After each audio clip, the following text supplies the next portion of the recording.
అసుర బాలు ఆ! ఓ టైప్‌లో ఉండే.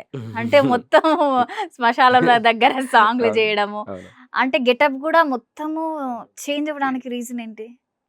అలా ఏం లేదు. నేనంటే అన్ని రకాల పాత్రలు జేసినా. బట్ ఈ అఘోర పాత్రలు, శివతత్వం, భక్తి పాటలు ఇవి బాగా జనాల్ని దగ్గర జేసుకున్నాయి. నన్ను ఓన్ జేసుకున్నాయి. సో, కొన్నిసార్లు చేయాల్సొచ్చింది. ఒక ముద్ర పడితే ఇంక అదే అన్నా. నేను ప్రేమ పాటలు జేస్తే ఒప్పుకునే సిట్యుయేషన్‌లో జనాలు లేరు గదా! ఆ! సో, అసుర బాలనంటే మంచి మెసేజ్ ఇస్తాడు. మోటివేషనల్ పాటుంటాయి, హ్మ్. పాటలుంటాయి అన్న టైప్ ఆఫ్ వాళ్ళ ముద్ర పడిపోయింది గాబట్టి, ఇంక నేను గూడా ఆ ఇమేజ్‌ని కాపాడుకోవాలి వచ్చిందాన్ని. హ్మ్. సో, దానికోసం నేను జేసే ప్రయత్నాలు. సరే మంచి గుర్తింపొచ్చింది. ఈ ప్లాట్‌ఫార్మ్ ఉంది గదా నాకు. హ్మ్.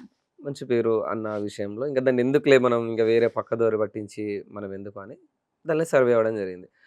నాకు గూడా మంచిగా అనిపించింది. లైక్ ఆ హ్మ్. పాటలు అంటే నేను 10 మందిలో ప్రత్యేకంగా ఉన్నా అవును. అనొక ఫీలింగ్ కలిగింది. అంటే ఎవరు లొకేషన్ గాని చాలా చేంజ్ ఉండే. అంటే ఒక అవును. చెట్ల దగ్గర గాని, అవును. ఆ అవును. రోడ్స్ పైన గాని ఇలాంటివి జేస్తారు. కానీ అవును. బొంద అంటే శ్మశానాలు. శ్మశానంలో జేయడం అనేది హ్మ్. డిఫరెంట్ కాన్సెప్ట్ అది. అవును.